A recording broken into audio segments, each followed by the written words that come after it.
नमस्कार बच्चों। आज हम उसी सीरीज़ में एक नया टॉपिक लेके आए हैं, नेचुरल फिनोमेना। साइंस का एक very important topic natural phenomena, जो कि एक इम्पॉर्टेंट टॉपिक है ICAR and IAR technician recruitment post के लिए। नेचुरल फिनोमेना में कई सारी फिनोमेना हैं actually. Some phenomena are related with negative aspects and some phenomena are related with positive aspects. Means some have negative impact on our and some have positive impact.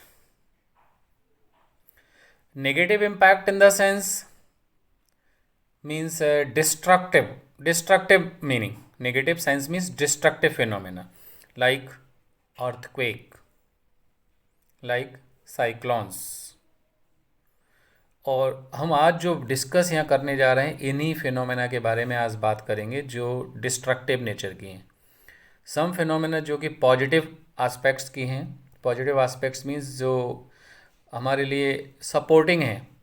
Means जो optics related phenomena हैं वो कौन कौन सी हैं?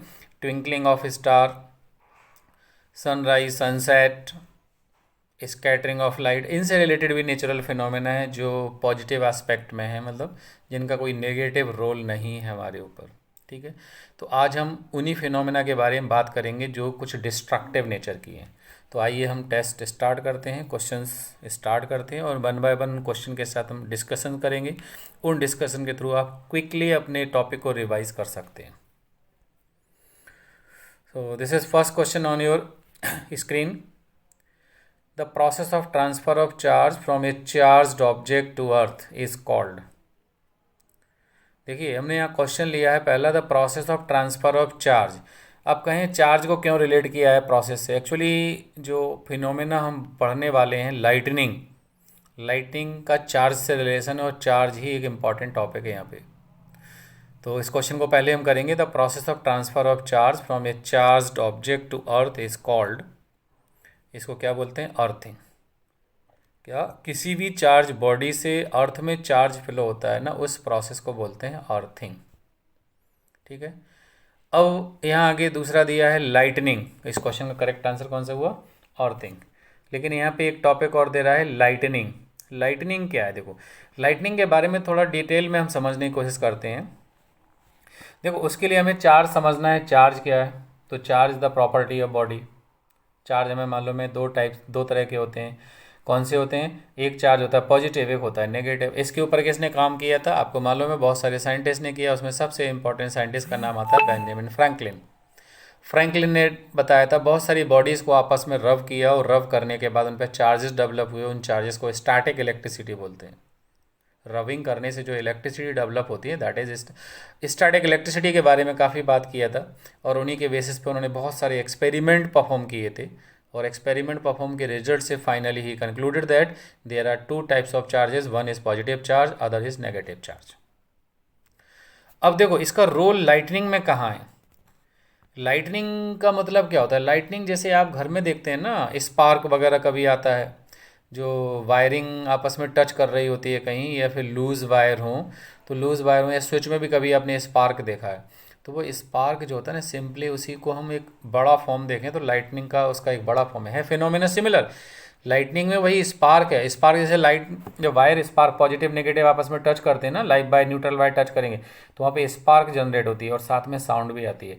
लेकिन lightning क्या है? एक बड़े स्केल पे, वही लार्ज स्केल पे, तो वहाँ पे ज़्यादा आवाज़ होती है और लाइट भी बहुत ज़्यादा आती है। बिल्कुल सेम फिनोमेना जो घरों में देखते हैं वही फिनोमेना होती है। तो जो लाइटनिंग की बात कर रहे हैं, क्लाउड फॉर्मेशन की बात करते हैं, क्लाउड से रिलेटेड है। कैसे? जैसे देखो हमें मालूम है कि जब थंडर स्टॉर्म, बहुत तेज़ी से हवाएं चल रही हैं, बहुत तेज़ी से पानी गिर रहा है, तो होता क्या है कि उस कंडीशन में देखो जो वाटर ड्रॉप्स होते हैं ना, वाटर ड्रॉप्स तो नीचे की ओर आएंगे और जो हॉट आपके एयर करंट है ना, एयर करंट कहाँ? ऊपर की ओर जाएगी। वाटर ड्रॉप्स नीचे मूव कर रहे हैं, एयर करंट ऊपर मूव करेगी। तो एयर करंट ऊपर करेगी। इस रिजल्ट से क्या होगा? इस रिजल्ट की वजह से it causes the separation of charges. Charges क्या होंगे? सेपरेट हो जाएंगे।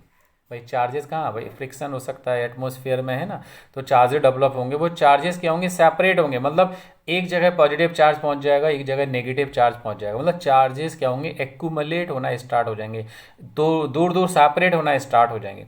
तो इस प्रोसेस के वजह से अब होता क्या है, एक्चुअली जो क्लाउड्स की बात कही है ना, एक्सपेरिमेंटली ये ऑब्जर्व किया गया, एक्चुअली फैक्ट निकाला गया है। जैसे मान लो हमने ये क्लाउड ले लिया, तो क्लाउड का जो अपर फेस है ना, अपर फेस पे पॉजिटिव चार्ज डेवलप होता है, अपर एज पे, क्लाउड के अपर एज पे पॉजिटिव एक्यूमुलेट होगा, और जो नियर बाय सरफेस है ना, यहाँ पे लोअर एज होगा, लोअर एज पे नेगेटिव चार्ज डेवलप होंगे।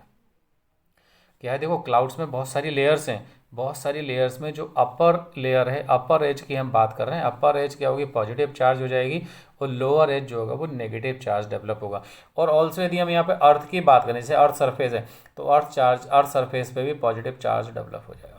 ये क्यों हो रहा है, बिकॉज ऑफ ये मूवमेंट की वजह से, एयर वाटर करंट नीचे मूव कर रहा है, एयर करंट ऊपर जा रहा है, तो as a result of this, actually exact reason अभी भी क्लियर नहीं है, एग्जैक्ट रीज़न यहाँ पे क्लियर नहीं है कि अपर लेयर पे पॉजिटिव क्यों हुआ, नेगेटिव लोअर एज पे हुआ, तो क्लाउड के अपर एज पे पॉजिटिव आ गया, लोअर एज पे नेगेटिव आ गया, और सरफेस पे पॉजिटिव आ जाता है। अब होता क्या है, हमें मालूम है बीच में क्या एयर है ना, बीच में क्या एयर है, और हम ये भी जानते हैं कि air is bad conductor of electricity.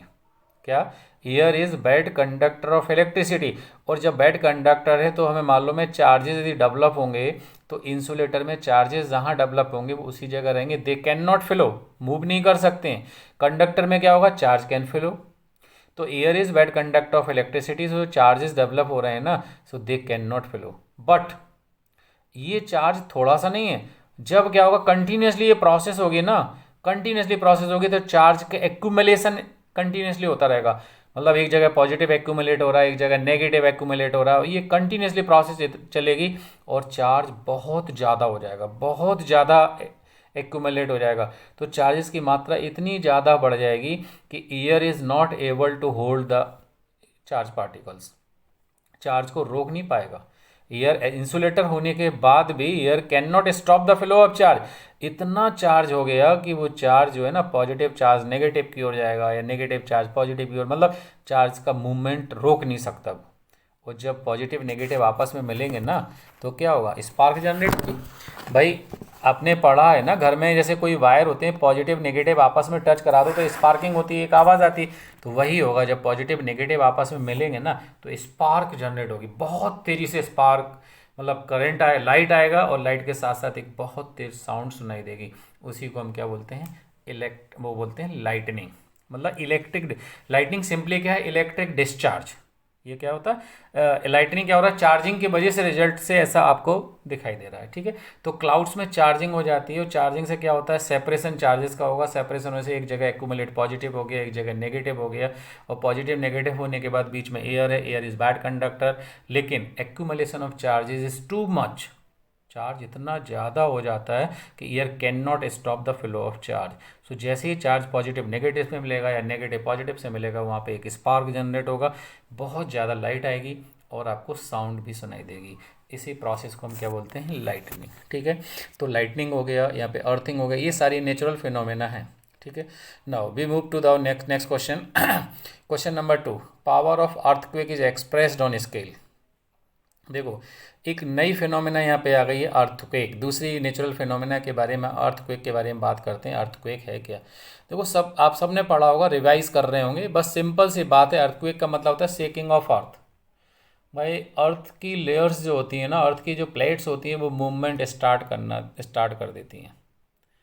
अब वो मूवमेंट जो होता है, जो वाइब्रेशन स्टार्ट होता है, बहुत बड़ा वाइब्रेशन नहीं है, मतलब हल्का सा वाइब्रेशन ही क्रिएट करेगा, वो बहुत बड़ा अर्थक्वेक के फॉर्म ले लेता है। छोटा सा वाइब्रेशन भी अर्थ में स्टार्ट हो गया तो एक बहुत बड़ा अर्थक्वेक का फॉर्म ले लेता है। ये होता क्या एक्चुअली, देखो अर्थक्वेक में है क्या, अर्थक्वेक का मतलब देखो, यदि हम अर्थ की आउटर स्ट्रक्चर की बात करें, तो जो आउटर पार्ट होता है ना, हमें मालूम है इस आउटर लेयर को हम क्या बोलते हैं, this is known as crust. Earth में 3 लेयर होते हैं, क्रस्ट, मैंटल एंड कोर। उसके इंटीरियर को बोलते हैं मैंटल, और सबसे इंटीरियर पार्ट होता है बिल्कुल इनर मोस्ट, वो कहलाता है कोर। तो आउटर लेयर जो होती है ना, वो क्रस्ट होती है। और क्रस्ट जो होती है ना, आप यदि स्ट्रक्चर देखें किसी बुक में, तो आउटर लेयर जो होती है, इसमें पार्ट्स होते हैं, एक तरीके से हम कहें टुकड़े टुकड़े कहें, या इनके चट्टान, रॉक्स बोल सकते हैं इनको, बड़े बड़े पार्ट हैं, छोटे छोटे नहीं। इन्हीं टुकड़ों को हम क्या बोल सकते हैं, प्लेट्स बोल सकते हैं। ये प्लेट्स क्या होती हैं, इन ये टुकड़े जो होते हैं ना कंटिन्यूसली मूव करने लगते हैं, और वो मूवमेंट ऐसा नहीं है कि बहुत बड़ा हो भाई, सालों में 2 साल 3 साल 10 साल में जाके एक आध मिलीमीटर का मूवमेंट हो सकता है, 10 साल मिली, बहुत सारा टाइम लगेगा, ऐसा नहीं कि एक साल में 20 सेंटीमीटर मूव करेगा, बहुत लिटिल मूवमेंट होगा। तो ये जो रॉक्स हैं अंदर हम बात कर रहे हैं, प्लेट्स की बात कर रहे हैं, ये प्लेट्स का मूवमेंट होगा और ये थोड़ा सा भी डिस्प्लेसमेंट होता है ना, वही वाइब्रेशन के फॉर्म में जनरेट होता है, उसी को हम अर्थक्वेक बोल सकते हैं। भाई देखो ऐसा है, जैसे मान लो एक लेयर हमने एक ले लिया है, मान लो सपोज कर लो एक लेयर इस तरह से है और एक लेयर आपकी अर्थ की दूसरी इस तरह से ऐसे रखी हुई है। अब ये लेयर आपस में मिक्स में ऐसे टिकी हुई एक दूसरे से, तो क्या है, यदि हम इस लेयर को यहाँ से हटाएं, थोड़ा सा भी हिलाएंगे तो ये वाली लेयर इससे सपोर्ट कर रही है ना, तो ये लेयर का मूवमेंट स्टार्ट हो जाएगा, ये लेयर हिल जाएगी। तो वही है, कहीं पे भी वाइब्रेशन स्टार्ट हो जाएगा ना किसी भी टुकड़े में, टुकड़े का मतलब उसकी प्लेट्स की हम बात कर रहे हैं, प्लेट्स में मूवमेंट स्टार्ट हो जाता है, तो क्या होगा, वो वाइब्रेशन क्रिएट हो जाएंगे, वो वाइब्रेशन क्रिएट होंगे और वो क्या होगा। अब इसमें भी क्या है, जैसे ये जो आपकी बाउंड्री बनाई ना हमने, पीसेस बनाए, तो ये क्या होते हैं, बहुत ज़्यादा हॉट जोन्स कहते हैं इनको, इनके आसपास जो लोग रहने वाले होंगे ना, उनको सबसे ज़्यादा डेंजर होगा, क्योंकि उसके पास में अर्थक्वेक की इंटेंसिटी जो होगी बहुत ज़्यादा होगी, जहाँ से भी ये वाइब्रेशन जनरेट हो रहे हैं ना, तो इसके आसपास के लोग जो रहने वाले हैं उनको ज़्यादा अफेक्टेड होता है। ठीक है, तो ये अर्थक्वेक के बारे में। तो हमारा क्वेश्चन क्या है यहाँ पे, power of earthquake is expressed on scale, कौन सी स्केल होती है, यहाँ पे ऑप्शन दिए हैं, seismic scale, iron scale and Richter scale and large scale. तो correct answer is Richter scale. ठीक है, एक्चुअली देखो these are the very very important question for the next जो आपका कमिंग एग्जामिनेशन है, which is going to start from 28 February. Very very important question. तो आज हम जो नेचुरल फिनोमिना के बारे में बता रहे हैं, नेचुरल फिनोमिना वो जो डिस्ट्रक्टिव पर्पस की हैं।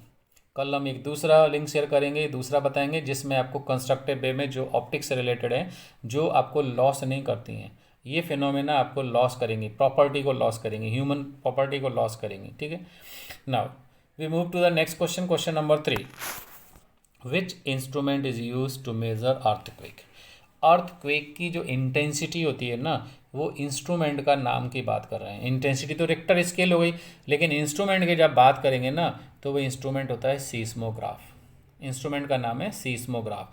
अब एक और नाम दिया है ऑप्शन सी में, पॉलीग्राफ। पॉलीग्राफ क्या है, देखो पॉलीग्राफ होता है लाई डिटेक्टर टेस्ट, मतलब एक लाई, झूठ बोलने वाली जो मशीन होती है, उस पे भी लाई डिटेक्टर टेस्ट हम पॉलीग्राफ से करते हैं। उसमें क्या होता है, एक्चुअली बॉडी के वाइब्रेशंस को काउंट किया जाता है, बॉडी का प्रेशर कितना है, मतलब बॉडी का मूवमेंट कैसे हो रहा है, कौन सा ऑर्गन कैसे काम कर रहा है, वाइब्रेशंस क्या हो रहे हैं, वो सब चीज़ें इसमें डिटेक्ट होती हैं, रिकॉर्ड होती हैं। पॉलीग्राफ से हम लाई डिटेक्टर टेस्ट, मतलब झूठ बोलना पकड़ते हैं। ठीक है, चलिए next, now move to the question number 4, which is not a natural phenomena. Clearly आपके दी हुई है, earthquake, no that it is natural phenomena, cyclone it is also a natural phenomena, lightning it is natural phenomena, but earthing is not a natural phenomena। Earthing natural phenomena नहीं है। Earthing का मतलब ही बताया था, किसी भी चार्ज बॉडी से charge को अर्थ में transfer, transfer of charge from a charge body to earth surface is known as earthing. ठीक है, तो ये नेचुरल फिनोमेना नहीं है। लाइटनिंग के बारे में हम डिस्कस कर चुके हैं, अर्थक्वेक के बारे में हम डिस्कस कर चुके हैं। एक और इम्पॉर्टेंट आया, कौन सा, साइक्लोन्स। साइक्लोन भी आपने पढ़ा होगा छोटे क्लासेस में। साइक्लोन का मतलब क्या होता है, देखो स्पीड से एयर का मूवमेंट होता है। जो विंड होती है ना, ये तो क्लॉकवाइज मूव करेगी या हो सकता है एंटी क्लॉकवाइज मूव करे, तो ये वो अलग अलग नॉर्दर्न स्फीयर और आपके साउदर्न स्फीयर में अलग अलग मूवमेंट होता है। एक काउंटर क्लॉकवाइज होता है, एक क्लॉकवाइज, दो अलग अलग तरह के मूवमेंट होते हैं। और जब स्पीड ऑफ विंड जो होगी ना, बहुत तेज़ी से स्पीड विंड होगी ना, तो देखो आपको एक बात फैक्ट बता दें, यदि स्पीड एयर की बहुत ज़्यादा है तो वहाँ प्रेशर रिड्यूस होता है, तो बीच में क्या होता है, ये लो प्रेशर का रीजन क्रिएट हो जाता है। क्या होता है, बीच में लो प्रेशर का रीजन क्रिएट होगा, स्पीड एयर की इतनी ज़्यादा होगी तो यहाँ पे लो प्रेशर का रीजन क्रिएट होगा। इसी को हम बोलते हैं साइक्लोन, बहुत तेज़ी से हवा चलना, बीच में लो प्रेशर का रीजन क्रिएट हो जाता है, ये कहलाता है साइक्लोन। ठीक है, now we move to the question number 5, how many types of charges are gained by the rubbing object. Charges की बात करें तो दो तरह के चार्जेस बताए, positive charge and negative charge. और किसने करा था ये काम, एक्सपेरिमेंट बहुत सारे साइंटिस्ट ने किया, Benjamin Franklin is the most important name. Now question number 6, where is the lightning rod attach to the protect the building from lightning. Lightning से बिल्डिंग को प्रोटेक्ट करने के लिए हम लाइटनिंग रॉड कहाँ लगाएंगे, तो बहुत on the top of building, on the bottom of building, in the middle of building, all of this. I think correct answer समझ आ गया होगा, on the top of building. भाई टॉप ऑफ बिल्डिंग पे लगाओगे तो सबसे ज़्यादा क्या है, जैसे मान लो हमने ये बिल्डिंग की बात की, यहाँ पे हम लाइटनिंग कंडक्टर लगा दें, लाइटनिंग कंडक्टर का मतलब मेटल को ही लगा दें, तो जब चार्ज अप्रोच करेगा तो चार्ज जैसे ही अप्रोच करेगा इस रॉड के वे, तो ये रॉड का कनेक्शन क्या होगा, नीचे इस वायर आयरन नेल्स डले होंगे और आयरन नेल्स के थ्रू वो अर्थ में फ्लो हो जाएगा, तो बिल्डिंग को कोई भी लॉस नहीं होगा। ठीक है, now move to question number 7। Lightning always follows, भाई लाइटनिंग होगी तो मैं मान लो मैं क्या होगा, थंडर, ये thunder. Rain power as easiest path, straight path, तो answer, correct answer is thunder. Now move to question number 8। Tsunami, देखो एक और इम्पॉर्टेंट नेम निकल के आया है, सुनामी। सुनामी मीन्स, सुनामी भी देखो क्या है, सुनामी का लॉजिक जो रीज़न है ना वो भी अर्थक्वेक ही है। अर्थक्वेक कहाँ, अर्थक्वेक अंडर सी, भाई सी के अंदर, वाटर के अंदर जो अर्थक्वेक स्टार्ट होगा, वो मूवमेंट अर्थ मूव करेगी तो अर्थ तो कहीं भी मूव कर सकती है, सी के अंदर जो मूवमेंट आएगा ना अर्थ का, वो अर्थक्वेक अंडर सी होगा, वो रिजल्ट सुनामी। और लैंडस्लाइड भी अंदर हो सकता है, वो सुनामी के वजह से, वो भी सुनामी ही कहलाएगा। तो अर्थक्वेक अंडर सी वाटर जो होगा ना, वो सुनामी वेव्स वहाँ पे जनरेट होती हैं। Question number 9। The waves produce on the earth surface is called, तो seismic waves, yes correct answer is seismic waves. दूसरा है लॉन्गिट्यूजनल वेव्स, माइक्रोवेव और रेडियो वेव। देखो करेक्ट आंसर है सीस्मोवेव। माइक्रोवेव और रेडियो वेव क्या है, ये दोनों लाइट वेव्स हो गई। माइक्रोवेव रेडियो वेव क्या है, लाइट वेव। और लॉन्गिट्यूजनल वेव एक डिफरेंट हो गई टाइप्स ऑफ वेव मोशन, जब आप साउंड वेव में पढ़ते हैं ना, वेव मोशन में एक लॉन्गिट्यूजनल वेव मोशन होता है, एक ट्रांसवर्स वेव मोशन होता है। ठीक है, तो लॉन्गिट्यूजनल वेव मोशन क्या होता है, in which medium particles vibrate parallel to the direction of propagation of wave. और ट्रांसवर्स वेव मोशन क्या होता है, in which medium particles vibrate perpendicular to the direction of wave propagation. तो हमारा आंसर जो है ना question, the wave produce on the earth surface is called seismic wave. Now question number 10। Which is the surest test of charge on a body, किसी भी body पे जो charge है ना, हम कैसे डिसाइड करेंगे, श्योर कंफर्मेशन, कंफर्मेशन किससे होगा, रिपल्सन से। अब आप पूछें वाई, देखो लाइटनिंग के बारे में ऑलरेडी डिस्कस कर चुके हैं। कंबस्टन एक प्रोसेस है, बर्निंग करना। इंसुलेशन एक अलग हो गया, इंसुलेटिंग मटेरियल है, इंसुलेशन रहता है। तो हम बात कर रहे हैं यहाँ पे repulsion. Repulsion is the surest test of charge body. देखो एक बात सिंपल सी समझना, मान लो एक अनचार्ज बॉडी है और ये चार्ज बॉडी है, इस पर पॉजिटिव है चार्ज, और ये न्यूट्रल बॉडी है। तो इन एक न्यूट्रल बॉडी है, एक चार्ज बॉडी, इनके बीच में भी अट्रैक्शन पॉसिबल है, ये नोट कर लो आप। ये नहीं है कि ओनली पॉजिटिव नेगेटिव है तो ही अट्रैक्शन होगा। पॉजिटिव नेगेटिव अट्रैक्शन होगा, पॉजिटिव पॉजिटिव रिपल्सन होगा, नेगेटिव नेगेटिव रिपल्सन होगा। लेकिन एक बॉडी पे पॉजिटिव चार्ज है, एक बॉडी पे चार्ज नहीं है, न्यूट्रल है, तो भी इनके बीच में अट्रैक्शन पॉसिबल है। कैसे, ये on account of induction effect. Actually induction effect से क्या होता है, ये जो पॉजिटिव चार्ज इस बॉडी पे है ना, इसकी वजह से फ्रंट फेस पे यहाँ पे क्या होते हैं, नेगेटिव चार्ज इंड्यूस हो जाते हैं यहाँ पे बॉडी के, और फार्दर सरफेस पे पॉजिटिव चार्ज इंड्यूस हो जाते हैं। ये फिनोमेना इंडक्शन इफेक्ट कहलाती है, आगे जाके आपको हायर क्लासेस में पढ़ने को मिलेगा ये। ठीक है, तो जब नेगेटिव चार्ज इंड्यूस हो जाता है तो ये पॉजिटिव और नेगेटिव आपस में अट्रैक्ट कर सकते हैं। मतलब ये है कि एक अनचार्ज बॉडी में also attracted towards the charge body. तो आप ये नहीं कहेंगे कि अनचार्ज बॉडी है और एक चार्ज है तो उनमें कोई फोर्स नहीं लगेगा, लगेगा।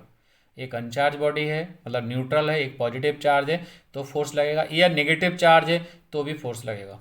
एक अनचार्ज बॉडी हो, एक नेगेटिव चार्ज हो तो फोर्स लगेगा। तो देखो यहाँ अट्रैक्शन से तो अट्रैक्शन तो हो ही रहा है, अब हम रिपल्सन ही तो बोल रहे हैं। Repulsion is the sure test, क्योंकि देखो हम यहाँ ये नहीं बता पा रहे ना, इन दोनों बॉडी के बीच में फोर्स लग रहा है। एक बॉडी अनचार्ज है न्यूट्रल, एक बॉडी चार्ज है, इन दोनों के बीच में इन दोनों के बीच में फोर्स लग रहा है। ठीक है, एक बॉडी अनचार्ज है, एक बॉडी चार्ज है, दोनों के बीच में फोर्स लग रहा है। तो हम ये डिसाइड नहीं कर पा रहे किस बॉडी पे चार्ज हो, किस बॉडी पे चार्ज नहीं है। यहाँ ये डिसाइड नहीं हो रहा ना। पॉजिटिव पॉजिटिव होता तो भी फोर्स होता, नेगेटिव नेगेटिव होता तो भी फोर्स होता। रिपल्सन श्योर हो जाएगा, क्योंकि रिपल्सन क्या है, रिपल्सन अनचार्ज बॉडी और चार्ज बॉडी में रिपल्सन नहीं हो सकता। किसी बॉडी पे चार्ज नहीं है और किसी बॉडी पे चार्ज है तो उन बॉडी के बीच में रिपल्सन नहीं होगा। रिपल्सन केवल पॉजिटिव पॉजिटिव के बीच में होगा, रिपल्सन केवल नेगेटिव नेगेटिव के बीच में होगा। कभी भी एक चार्ज बॉडी और एक अनचार्ज बॉडी के बीच में रिपल्सन नहीं होगा। तो अनचार्ज बॉडी है तो रिपल्सन नहीं होगा, रिपल्सन होने का मतलब है डेफिनेटली वहाँ पे चार्ज है। तो surest test of the charge on a body is repulsion. Repulsion से हम श्योर कर सकते हैं कि वहाँ पे बॉडी पे चार्ज है। Now move to question number next 11। Which of the following can be charge with static electricity. देखो स्टैटिक इलेक्ट्रिसिटी की बात कर रहे हैं, मेटल, एलॉय, इंसुलेटर, सेमीकंडक्टर। देखो मेटल है, हमें मालूम है metals are the good conductor of electricity. Alloys भी पॉसिबल हो सकते हैं, क्योंकि एलॉय होते हैं mixture of more than metals, more than एक मेटल हो एक नॉन मेटल हो, मिक्सचर करके बनाते हैं। सेमीकंडक्टर्स में also conduct electricity in some conditions. Insulator जो होते हैं they are the non conductor, ये कंडक्ट नहीं करेंगे। और देखो याद रखो, कंडक्टर यदि कोई है, यदि चार्ज डेवलप होगा तो चार्ज फ्लो हो सकता है, लेकिन इंसुलेटर में चार्ज डेवलप होगा तो चार्ज फ्लो नहीं होगा। इंसुलेटर में रविंग किया अपने बॉडीज को, रब करने से बॉडी पे चार्ज डेवलप होगा तो इट कैन नॉट फ्लो, उसी जगह रहेगा। जैसे मान लो ये रॉड इंसुलेटर है, यहाँ पॉजिटिव चार्ज आया तो ये मूव नहीं कर सकता, उसी जगह रहेगा। तो इसे हम क्या बोलेंगे, जब मूव नहीं कर रहा है तो मोशन नहीं हो रही, नहीं रेस्ट, तो स्टैटिक इलेक्ट्रिसिटी, मतलब रविंग करने से स्टैटिक इलेक्ट्रिसिटी डेवलप हो सकती है, तो वो किस पे होगी, इंसुलेटर पे। Now move to question number 12। Which of the following can be charge by rubbing, ये तो सारे हो गए, एवोनाइट, प्लास्टिक, एम्बर, सारे के सारे इंसुलेटिंग मटेरियल हो गए। यहाँ पे एक टाइप ऑफ मटेरियल्स हैं ये, एवोनाइट रॉड है, प्लास्टिक है, amber, all of these they may be charge by rubbing. और रबिंग करने से जो चार्ज होगा वो कैसा आएगा, स्टैटिक इलेक्ट्रिसिटी जनरेट करेगा, in which charge can not move. Now question number 13। When two bodies are rubbed against each other they acquire. देखो ये भी बहुत सारी एक्सपेरिमेंट की बात की, जब दो बॉडी को हम आपस में रब करेंगे, जैसे दो बॉडी को हम आपस में रब करेंगे तो इसके ऊपर मान लो पॉजिटिव आया तो यहाँ पे नेगेटिव डेवलप होगा, एक बॉडी पे पॉजिटिव एक बॉडी पे नेगेटिव, इक्वल काइंड का, इक्वल। जितना इस पे पॉजिटिव है दूसरे बॉडी को रबिंग करेंगे तो भाई क्या होगा, रबिंग करने मान लो हमने लिया कि एक बॉडी से इलेक्ट्रॉन्स निकल गए दूसरे बॉडी में चले गए, तो जिस बॉडी ने इलेक्ट्रॉन को गेन किया वो नेगेटिवली चार्ज हो गई, जिस बॉडी ने इलेक्ट्रॉन को लूज किया जहाँ से इलेक्ट्रॉन निकले वो बॉडी कैसी हो गई, पॉजिटिव चार्ज। भाई deficiency of electron means positive charge और excess of electron means negative charge. तो ये क्या हुआ, जितने इलेक्ट्रॉन्स दूसरे बॉडी पे पहुंचेंगे उतने ही इलेक्ट्रॉन्स तो दूसरे बॉडी में कम हो गए। तो हमेशा याद रखना, रबिंग करने पे इक्वल काइंड का और अपोजिट, एक पे पॉजिटिव तो दूसरे पे नेगेटिव और वो इक्वल। तो कौन सा ऑप्शन करेक्ट होगा, equal and unlike charges. Equal charge होगा, वैल्यू इक्वल होगी, और अनलाइक चार्जेस मतलब एक पे पॉजिटिव होगा एक पे नेगेटिव डेवलप होगा। Now next question number 14। A device use to test whether an object is carrying charge और नॉट। किसी भी डिवाइस पे, डिवाइस कौन सी है जो चार्ज को बता पाएगी बॉडी चार्ज है या नहीं है, तो ये भी शायद आपने पढ़ा होगा, इलेक्ट्रोमीटर, चार्ज मीटर, इलेक्ट्रोस्कोप। तो आंसर करेक्ट क्या है, electroscope. Electroscope is a device which is used whether a body is charge और नॉट, चार्ज है या नहीं उसको डिटेक्ट करके बता सकते हैं। इलेक्ट्रोस्कोप है क्या, एक ब्रीफ आइडिया दें। एक जैसे ये बोतल टाइप का आपने ले लिया और यहाँ पे एक होल करके एक वायर डाल दिया, और यहाँ इन वो हैंगर लगा के यहाँ क्या करेंगे, वो उसकी स्ट्रिप ले लेते हैं हम, एल्युमिनियम फॉइल ले लिया, और ऊपर क्या करेंगे, यहाँ पे कोई चार्ज बॉडी इस पर हम टच कराएंगे। जैसे टच कराओगे ना चार्ज बॉडी, तो जैसे मान लो इस पर पॉजिटिव चार्ज, तो पॉजिटिव चार्ज यहाँ पे फिल होगा, और जब पॉजिटिव चार्ज यहाँ आएगा ना तो ये पॉजिटिव चार्ज जो यहाँ पे ये वी शेप का नीचे हमने लगा दिया ना, वी शेप, उस वी शेप के दोनों ब्रांच में पॉजिटिव चार्ज फ्लो हो जाएगा। पॉजिटिव चार्ज फ्लो होने का मतलब है वो दोनों क्या होंगे, आपस में रिपेल कर जाएंगे। तो इनकी डिग्री ऑफ रिपल्सन, जो डिग्री ऑफ रिपेल होगा ना, कितना रिपेल कर रही है, वो फास्ट रिपेल करेंगे, क्विकली रिपेल करेंगे, इसका मतलब चार्ज बहुत ज़्यादा है। और यदि वो धीरे स्लोली रिपेल करेंगे तो इसका मतलब चार्ज की वैल्यू कम है। तो it can not measure the value of charge, it can detect the charge. Electroscope is a device which is use to detect the charge whether a body, given body is charge और not. Now move to question number 15।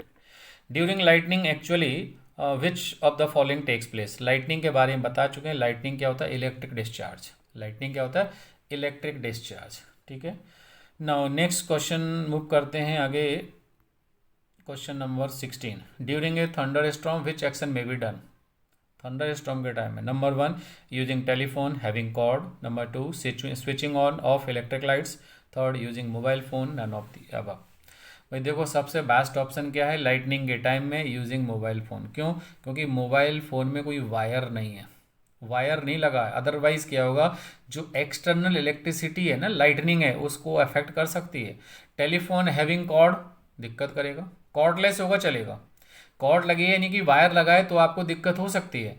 Switching on of, यदि light को switch on off करोगे तो भी problem create होगी, भाई wire से connected है तो बाहर की इलेक्ट्रिसिटी आपको दिक्कत दे सकती है, लाइटनिंग प्रॉब्लम क्रिएट कर सकती है। तो क्या करेंगे, using a mobile phone. Mobile phone से कोई प्रॉब्लम नहीं होने वाली।